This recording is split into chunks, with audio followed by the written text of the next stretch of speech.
Saudações, irmãos. Nós vamos dar início a mais um tempo de estudo da palavra, de comunhão, de adoração a Deus. Hoje, nesse momento, o culto vespertino, do dia 19 de abril de 2020. E nós vamos trabalhar à luz de 1 Pedro, capítulo 1, versículo 3 a 9, o tema A Esperança Pascual em um Mundo Decaído, hoje, que segundo o calendário litúrgico é o segundo domingo de Páscoa. Eu farei a leitura, se você puder acompanhar em sua Bíblia, 1 Pedro, capítulo 1, versos 3 a 9. Diz assim: Bendito Deus e Pai de nosso Senhor Jesus Cristo, que segundo a sua muita misericórdia, nos regenerou para uma viva esperança mediante a ressurreição de Jesus Cristo dentre os mortos, para uma herança incorruptível, sem mácula, imarcessível, reservada nos céus para vós outros, que sois guardados pelo poder de Deus mediante a fé, para a salvação preparada para revelar-se no último tempo. Nisto exultais, embora no presente, por breve tempo, se necessário, sejais constritados por várias provações, para que, uma vez confirmado o valor da vossa fé, muito mais preciosa do que o ouro perecível, mesmo apurado pelo fogo, redunde em louvor, glória e honra na revelação de Jesus Cristo, a quem, não havendo visto, amais, no qual não vendo agora, mas crendo, exultais com alegria indizível e cheia de glória, obtendo o fim da vossa fé, a salvação da vossa alma. Vamos fazer uma oração? Senhor Deus, te agradecemos, ó Pai, pela Tua palavra, que é viva e eficaz e que fala ao nosso coração. Agradecemos, ó Deus, pela oportunidade de estudá-la, de poder meditar nela e aprender mais de Ti, crescendo assim na graça e no conhecimento do Senhor e vivendo para a glória do Teu santo nome. Seja conosco, ó Pai, nesse momento, falando ao nosso coração, e a oração que fazemos em nome de Jesus. Amém. Bom, como eu disse, o tema dessa mensagem é a esperança pascual em um mundo decaído. Quando atribui-se a Lutero a seguinte frase: a vida do cristão consiste em pronomes possessivos. Uma coisa é dizer, Cristo é um Salvador. Outra, muito diferente, é dizer, Ele é o meu Salvador e Senhor. O diabo pode dizer o primeiro, mas somente um verdadeiro cristão pode dizer o segundo. Esses versículos 3 a 9 de 1 Pedro, no grego, na língua original, eles constituem uma única frase, uma frase extensa que Pedro escreve de uma toada só. Então é uma única frase, do versículo 3 ao 9. Essa divisão de 7 versículos ela veio ser colocada depois para facilitar a nossa leitura e compreensão. Mas, apesar de extensa, ela tem um conteúdo excepcional. Essa frase, por exemplo, Pedro fala da salvação em Cristo Jesus, a esperança da nova aliança, do Cordeiro que morreu em nosso lugar e nos possibilita uma nova vida neste mundo com alegria e certeza da vida eterna em Cristo Jesus. Assim, nós vamos ver hoje a esperança pascual em um mundo decaído e que essa esperança é uma esperança viva. No versículo 3, então, inicia dizendo: Bendito Deus e Pai de nosso Senhor Jesus Cristo, que segundo a sua muita misericórdia nos regenerou para uma viva esperança mediante a ressurreição de Jesus Cristo dentre os mortos. Então a Páscoa cristã não é a celebração do êxodo, como era a Páscoa judaica, da saída da terra do Egito para a terra prometida, mas é a saída da morte para a vida. Então há uma semelhança, Nós celebramos a Páscoa cristã, celebrando então que nós saímos da morte para a vida. Enquanto Deus no céu é o agente da primeira Páscoa, Deus na terra, Cristo Jesus, é o agente da segunda Páscoa. E essa obra é tão especial, então marca a remissão dos pecados de todo aquele que, uma vez predestinado, crê em Jesus como o único e suficiente Senhor e Salvador. Assim Pedro inicia essa frase, inicia essa explicação a respeito de Cristo, louvando a Deus e Pai. E o mesmo Deus que agiu no deserto, age agora por meio de seu Filho Jesus, Jesus Cristo nosso Senhor. E essa expressão que usamos tão naturalmente, Senhor Jesus Cristo, ela, naquele contexto religioso, e mesmo para a gente hoje, ela tem um significado muito importante. Porque quando Pedro chama Jesus de Senhor, atribui a ele uma realidade divina. Então ele está referindo a Jesus como o Deus encarnado. Chamar de Senhor é só a Deus. Quando ele fala Jesus, o Senhor, então ele está, com a forma como ele descreve, ele está referindo a Jesus como Deus encarnado. Portanto, é uma realidade divina. Proclamamos que Ele é o nosso Deus, e ao chamarmos, portanto, de Senhor. E quando ele trabalha também a questão de Cristo, né, ele fala Senhor Jesus Cristo, Jesus o nome da pessoa, Senhor, que Ele é o Deus encarnado, e Cristo, Ele é o Messias prometido. Então, apesar de uma frase muito simples, Senhor Jesus Cristo, ele é carregada de um significado muito grande. Então, você está falando que Jesus, aquele homem que eles estavam vendo, ou que ele estava pregando, no caso aqui, né, que ele estava anunciando, era o Deus encarnado e o Messias prometido. Então, uma frase simples, curta, mas uma afirmação de fé profunda. Em seguida, Pedro expressa que foi pela sua muita misericórdia que ele nos regenerou para uma viva esperança. E aqui nós precisamos destacar a obra da exclusiva autoridade de Deus. E interessante porque ele vai falar, né, segundo a sua muita misericórdia, nos regenerou para uma viva esperança. Então ninguém escolhe a Deus, ao contrário, nós somos escolhidos por Ele, né? Desde antes da fundação do mundo. Se você quiser conferir lá Efésios 1, versículo 3 a 14, vai falar mais sobre isso. Portanto, somos salvos pela misericórdia de Deus, somos alvo da misericórdia de Deus, o que exclui qualquer possibilidade de uma obra meritória nossa, ou seja, de que seja algo, que seja mérito nosso qualquer coisa relacionada com a salvação. Se Deus não se compadecesse de nós, o que fazemos, né, por melhor que seja, não resolveria o problema do pecado e, por fim, é Ele quem nos regenerou para uma nova e viva esperança. Então, toda transformação necessária para uma nova vida, ou para sairmos da condenação ao inferno, para nos tornarmos co-herdeiros do reino de Deus, é obra de Deus em nós, fruto da misericórdia e do amor de Deus sobre as nossas vidas. Por fim, Pedro destaca, né, que a nossa esperança é viva. Não é morta na cruz, né, mas ressurreta ao terceiro dia. Nós mencionamos quando falamos na Páscoa sobre isso, né? A nossa alegria, a nossa esperança não está em Cristo pregado na cruz. Por isso, quando você entra na nossa igreja, tem uma cruz ali no púlpito, mas ela está vazia. Porque a nossa esperança está na cruz vazia, porque sabemos que Jesus não ficou morto, mas Ele ressurgiu dos mortos. Então, é na celebração da ressurreição que se fundamenta a nossa esperança. Por isso, quando celebramos a Páscoa cristã, nós damos mais ênfase ao domingo da ressurreição. E temos ali como ápice, né, o culto da ressurreição.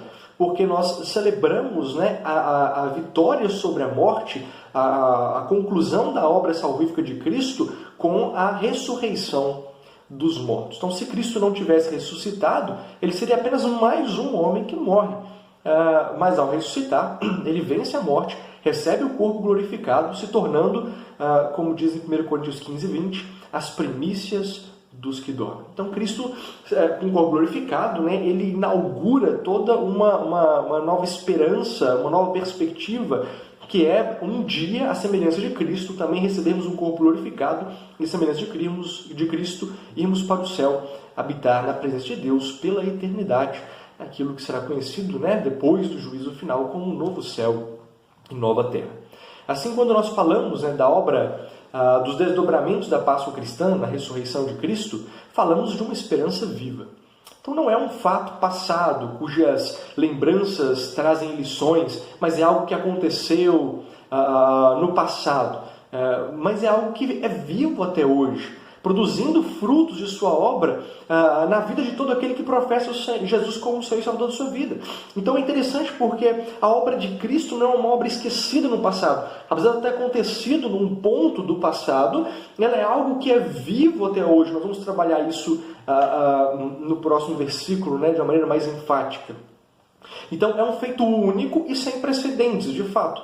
E Cristo vivo é a nossa viva esperança. Então não é uma chama que desvanece, né, que vai apagando com o tempo, mas é uma luz que brilha com a mesma e gloriosa intensidade para sempre e eternamente assim o será. Então Cristo é uma chama viva, né, que está sempre viva e a mensagem é sempre atual na vida de qualquer pessoa. Então é uma realidade gloriosa, o que nos leva ao versículo 4, que ele vai trazer uma herança segura. Então a esperança pascual, ela, em um mundo decaído, também é uma herança segura. Diz assim: para uma herança incorruptível, sem mácula, imarcessível, reservada nos céus para vós outros. Então, o fato do agente da nossa salvação estar vivo mantém a história sempre atual. É o que Pedro destaca no versículo 4, apontando 3 características importantes. A nossa herança é segura em Cristo porque ela é, primeiro, incorruptível, ou seja, ela não perece.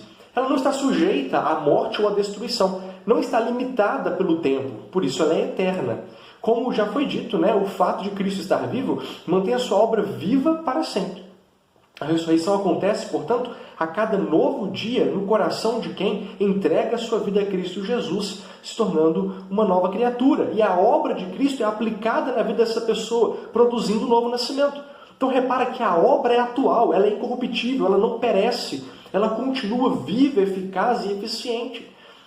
E segundo, a herança é segura em Cristo porque ela é sem mácula. Então, primeiro, ela é incorruptível. Segundo, ela é sem mácula. Ou seja, não pode ser estragada. Enquanto o mundo, então, teve um começo santo, depois se corrompeu, a criação de Deus, depois ele foi destruído novamente com as águas do dilúvio e recomeçou com a família de Noé, mas tornou-se corromper, e está aí para todo mundo ver a situação que nós estamos. A obra de Cristo nunca se corrompe. Ela é eternamente justa e perfeita. Apocalipse 21, 27 vai dizer assim: nela nunca jamais penetrará coisa alguma contaminada, nem o que pratica abominação e mentira, mas somente os escritos no livro da vida do Cordeiro. Então, falando aí de uma realidade eterna, da cidade santa, do novo céu, nova terra, e nós estamos falando da obra incorruptível de Deus. Nos últimos tempos, no juízo final, ainda assim, a mesma obra, a mesma realidade praticada por Cristo, ou que começou a valer em Cristo Jesus, ela continuou da mesma forma até os últimos tempos. Isso significa que não haverá concessões ou afrouxamento da lei ao longo dos anos. Por pior que se torne a humanidade, por mais distorcida que seja a mensagem que muitas vezes é pregada em vulgas igrejas por aí afora, a obra de Cristo continua a mesma. Perfeita, íntegra, sem acréscimos ou decréscimos, como o próprio Paulo diz em Gálatas 1:8, Mas ainda que nós, ou um anjo dos céus, pregue um evangelho diferente daquele que lhes pregamos, que seja amaldiçoado, está lá na Nova Versão Internacional. Em terceiro lugar, então, primeiro, a nossa herança em Cristo é segura porque ela é incorruptível, não perece. Segundo, porque ela é sem mácula, ou seja, ela não pode ser estragada. Em terceiro, porque ela é imarcessível, é uma palavra pouco conhecida, que significa que não desvanece, que não murcha, que não perde o viço. Então ela nunca ficará obsoleta ou perderá o seu valor. Diferente dos computadores, por exemplo, que você pode comprar hoje a melhor configuração que existe no mercado, daqui talvez a 10 anos ela seja obsoleta, já não funciona mais, já não serve mais. Porque com o tempo vem surgindo coisa nova e ela vai ficando desatualizada. Pelo contrário, a obra de Cristo ela não fica velha, ela não se desatualiza, mas ela é imarcessível para sempre. Assim, a segurança da nossa salvação está, entre outras coisas, no fato de sabermos que Jesus Cristo é o mesmo ontem, hoje e eternamente. Está lá em Hebreus 13, versículo 8. Então, a segurança da nossa esperança da nossa herança em Cristo, é que é uma herança segura porque ela é incorruptível, sem mácula e imarcessível. Mas a esperança pascual em um mundo decaído também é a alegria da salvação. E o versículo 5 e 6 vai trabalhar isso para a gente. Que sois guardados pelo poder de Deus mediante a fé para a salvação preparada para revelar-se no último tempo. Nisto exultais, embora no presente, por breve tempo, se necessário, sejais constritados por várias provações. Então é nesta viva esperança que encontramos alegria e nos regozijamos no Senhor. O versículo 5, então, ele inicia falando que somos guardados pelo poder de Deus. No grego, esse termo tem uma conotação militar, guardados, tem uma conotação militar, trazendo o sentido de proteger alguém do perigo. Existe essa conotação, também tem no português, mas no grego ela tem mais ênfase nesse sentido militar. Isso significa que Deus guardará nossa mente e nosso coração, Filipenses 4:7, de modo que o mal não pode nos tocar. Portanto, Deus não permite que Satanás nos faça mal. Então, assim, tudo que acontece conosco, né, de desventuras, de coisas que não são agradáveis, perseguições, enfermidades, problemas que às vezes nós enfrentamos, são permissões que Deus concede para o nosso crescimento espiritual, para o nosso aprimoramento da nossa vida de fidelidade e intimidade com Deus. Então não é uma ação deliberada do diabo de nos atacar. Ele não tem essa autoridade da parte de Deus. Ele só pode agir dentro daquilo que Deus permite que ele faça. Ou seja, não há qualquer possibilidade de um cristão ser possesso por espírito maligno. Todo o mal que nos sobrevém, portanto, como eu disse, são provações de Deus para o nosso crescimento e nosso aprimoramento. Então é como um treinamento em ambiente controlado.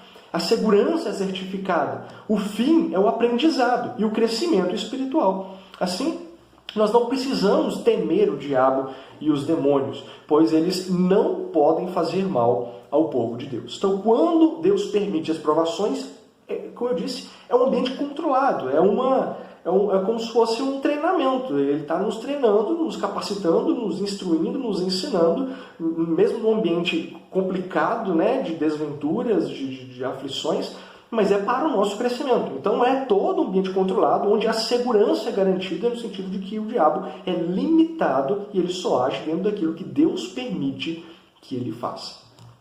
Paulo fala nesse mesmo termo, por exemplo, isso é Pedro falando, né, aqui nesse texto nós lemos. Agora Paulo também fala nesse mesmo termo, quando ele fala em Efésios 6,16, da seguinte maneira: embraçando sempre o escudo da fé, com o qual podereis apagar todos os dardos inflamados do maligno. E eu destaco a palavra todos, né? Então, pela fé, né, a ação de Deus em nós, ela nos protege de qualquer tipo de ação do diabo deliberado, né, na nossa vida. Então, não há possibilidade de um cristão, uma pessoa que tem Jesus como Senhor e Salvador da sua vida, que é templo e morada do Espírito Santo, ser possesso por espírito maligno. A segunda parte do versículo fala da salvação preparada para revelar-se no último tempo. Ora, a vida eterna, a salvação, é tratada como uma herança de Deus em Cristo Jesus para conosco, no versículo 4. E não se recebe a herança no meio da vida, mas no fim. Nesse caso, né, o fim é o retorno glorioso de Cristo Jesus. Portanto, já desfrutamos da salvação e temos certeza da vida eterna, mas só teremos por completo no último tempo, com o retorno glorioso de Jesus. Por isso ele fala, né, para a salvação preparada para revelar-se no último tempo. Então nós já é uma espécie de já e ainda não, né, que é o mesmo referente ao reino de Deus, né, que já está entre nós, mas ainda não plenamente. Assim é a nossa salvação. Nós já somos salvos em Cristo Jesus, mas ainda estamos nessa vida, né, vivendo as realidades desse mundo. Quando concluir, né, a obra de Cristo com o seu retorno, né, para o juízo final, então nós receberemos, né, essa obra salvífica de Cristo de uma maneira definitiva, no sentido de que seremos destinados para o céu, no qual ficaremos pela eternidade. Então, nós não perdemos mais, já somos salvos, mas a conclusão dessa obra, né, ela vai vir no retorno de Cristo Jesus depois do juízo final. A revelação também diz respeito, né, que o mundo conhecerá a salvação em Cristo Jesus. Então, no último tempo, né, todo mundo, seja crente ou não crente, vai conhecer que Cristo, e somente em Cristo, havia salvação. Mas já vai ser tarde demais para os incrédulos, né? Então é interessante ele falar isso, porque dá essa dupla compreensão, né? Então, para a salvação preparada para revelar-se no último tempo. Então, a obra conclui na nossa vida no último tempo e ela se revela a toda a humanidade também no último tempo. Então, quando Jesus voltar, todo olho verá Cristo Jesus, a palavra de Deus nos fala, e todos saberão que o único meio de se obter a salvação e a vida eterna é Cristo Jesus. Mas aí, para quem não se converteu, né, para quem não se entregou sua vida a Cristo Jesus antes, para quem não era eleito de Deus, já é tarde demais, já não há mais o que fazer. Eles tomarão conhecimento e receberão o juízo eterno de Deus. Então, no versículo 6, a palavra nisso, né, continuando, o versículo 6 ele começa: nisso exultais, embora no presente por breve tempo, se necessário, sejais constritados por várias provações. A palavra nisso, que inaugura esse versículo, se refere à experiência da regeneração e salvação em Cristo Jesus. Esse é o motivo da nossa alegria. Diante desta realidade, entendemos que o sofrimento que muitas vezes presenciamos no mundo é breve e passageiro, apenas por um momento, comparado com a eternidade. Essa perspectiva nos traz a paz e a alegria, mesmo em tempos de tribulação. Desculpa. Então nós sabemos que nessa esperança, né, da regeneração, da salvação em Cristo Jesus, que já está em nós, né, e que se conclui gloriosamente no retorno de Cristo, é que nós encontramos essa esperança para enfrentar o que quer que venha acontecer na nossa vida, né? Por exemplo, o tempo que nós estamos passando agora, de isolamento social, de pandemia, de confusão política, morte, de contaminações, remédios sendo desenvolvidos, tratamentos sendo desenvolvidos, caos financeiro, caos na educação, essa confusão que a gente está vivendo, que às vezes dá um desânimo danado na gente, uma tristeza muito grande, porque a gente vê toda aquela falta de sabedoria das pessoas, de abandonar princípios cristãos para defender pontos de vista político, pontos de vista, de opiniões pessoais, que às vezes abrem mão de princípios e valores cristãos para poder entrar em brigas, discussões sem sentido, que não chegam a lugar nenhum. Então, quando a gente começa a ver isso acontecendo, né, na nossa sociedade, essa proibição governamental de nós nos reunirmos, mas uma proibição que nós acabamos acatando porque de fato é justa, porque é uma questão de segurança pública, né, por causa da disseminação do vírus. Então toda essa confusão que a gente está vivendo não causa desespero no cristão, nem essa angústia, essa aflição, porque nós entendemos que isso é um tempo breve e passageiro. Mas e se nunca acabar isso, né, e todo mundo morrer dessa doença? Acabou, é o tempo de Deus para a nossa vida, para a nossa história, para o nosso país. Então nada foge ao controle de Deus, nós vimos um pouco disso pela manhã. Nada foge ao controle soberano de Deus da história. Então nós não temos motivo de desesperar ou de ficar aflito ou angustiado. Então tudo isso é passageiro, a nossa vida que é passageira. Então a gente faz o melhor que está ao nosso alcance para a obra do Senhor, porque sabemos que estamos aqui para trabalhar para a glória do Senhor. O céu é infinitamente melhor do que a realidade que nós vivemos aqui na Terra. Então, mas eu queria tanto ter dinheiro para ficar viajando pelo mundo afora, se eu diminuir a carga de trabalho para poder começar a trabalhar mais na igreja, sem ganhar nada, eu vou eu não vou conseguir realizar meu sonho de conhecer todos os continentes do mundo. Meus irmãos, o céu será infinitamente melhor do que o prazer e a alegria que você vai ter conhecendo países diferentes. A beleza do céu é infinitamente mais bonita do que a beleza que existe aqui nessa terra. Portanto, não se preocupe com esse tipo de coisa. Concentre-se naquilo que Deus te colocou para fazer. Pregar o Evangelho, ser testemunha, viver os princípios e valores de Cristo na sua vida. E as outras coisas, não se preocupe, você não vai perder nada. Aquilo que há de bom será muito melhor no céu. Aquilo que é uma falsa ilusão, né? É uma ilusão, né? Nesse mundo, né, que são às vezes prazeres que parecem bons, mas no fundo são prazeres de morte, são prazeres que resultam em tristeza, em angústia, em aflição.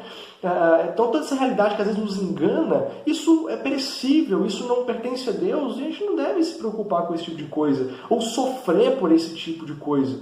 Então vivam a vida, né, em prol do reino de Deus, vivendo, pregando o Evangelho, sabendo que a nossa vida aqui na terra é passageira. Por isso ele fala: embora no presente, por breve tempo, se necessário, passareis por provações. Então, se Deus assim acha que é justo, que precisa, por algum motivo, que cabe a Deus e não a nós, então nós passaremos por provações. E ao passarmos, saberemos que são breves, porque a vida aqui na terra é breve e passageira. Durante o trabalho, um exemplo disso, né? Durante o trabalho de parto, a dor se faz presente. E seria hipocrisia dizer, né, que a mulher dizer que há um momento agradável, mas há um momento necessário. A intensidade da dor varia de mulher para mulher, mas uma coisa é comum para todas, que ao passar por que as faz passar por esse processo com vigor e suportar todo esse tempo de dor, que quando termina esse período, o fim é glorioso. Porque nasce o filho, a dor acaba instantaneamente. A alegria que toma conta do coração é indescritível e enche o coração. Então isso é um exemplo para a gente ver a nossa vida hoje. Às vezes a gente está passando por dores de parto, a gente está vivendo um momento difícil, tribulado, que traz angústia, tristeza. Mas tenha a certeza de que ao final desse processo a alegria é indizível. A dor acaba para sempre e a alegria toma conta da nossa vida.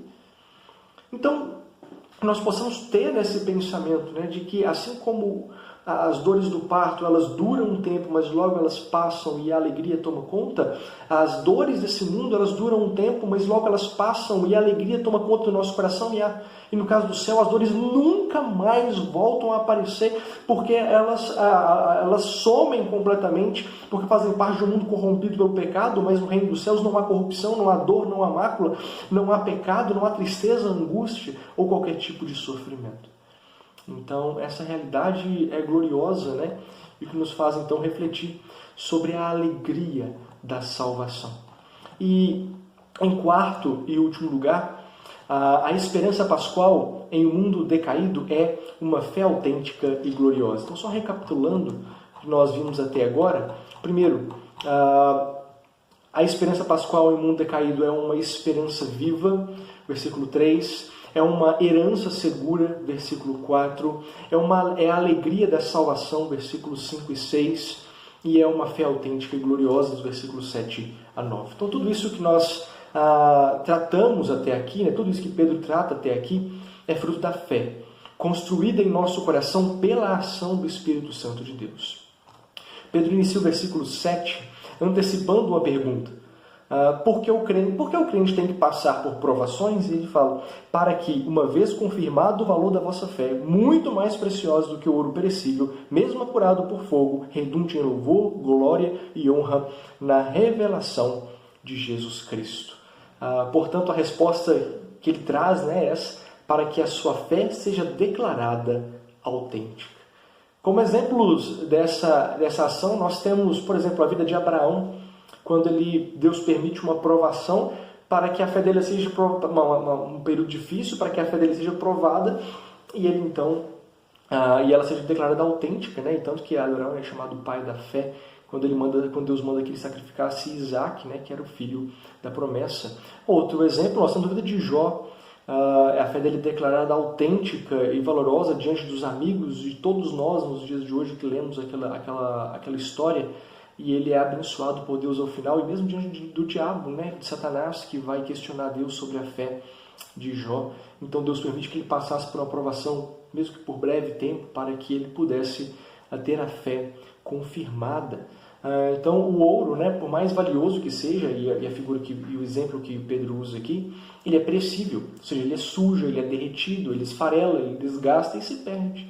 Por outro lado, a fé, por ter origem no céu, e ser uma dádiva de Deus, ela dura para sempre. Por fim, os versículos 8 e 9 resumem o que foi dito nos versículos 5 a 7 e complementam, dizendo que é pela fé que recebemos a salvação, e a alegria tão presente nessa certeza provém do amor de Deus e que a Bíblia expressa como sendo a obediência de seus mandamentos e a fidelidade à sua palavra. Assim, numa lógica maravilhosamente perfeita, pela fé temos acesso a Cristo, que nos regenera e coloca em nós o seu Santo Espírito, como penhor da nossa salvação. E pela obra do Espírito Santo, quando frutifica na vida do crente, que se entrega a um relacionamento profundo com o Pai, isso resulta no amor a Deus sobre todas as coisas, que nos dá paz. Então,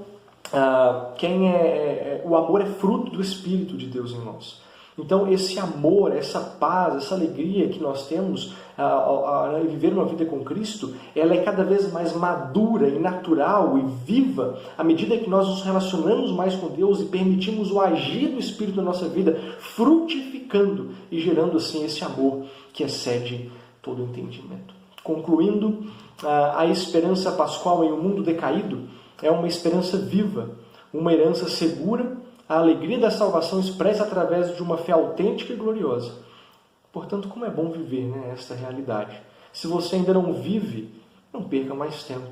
Há uma única alegria, uma única esperança, há um único motivo pelo qual nós mantemos firmes o nosso propósito, é Cristo Jesus. Não há esperança de vida eterna sem Cristo. Portanto, se você ainda não tem Jesus como Senhor e Salvador da sua vida, não perca mais tempo. Você quer desfrutar dessa alegria, quer ter certeza da vida eterna, da salvação, quer deixar de ser atormentado pelo diabo, quer passar a entender a brevidade da vida aqui na terra e a certeza gloriosa da eternidade, entregue sua vida a Cristo Jesus para que Ele seja o Senhor da sua vida.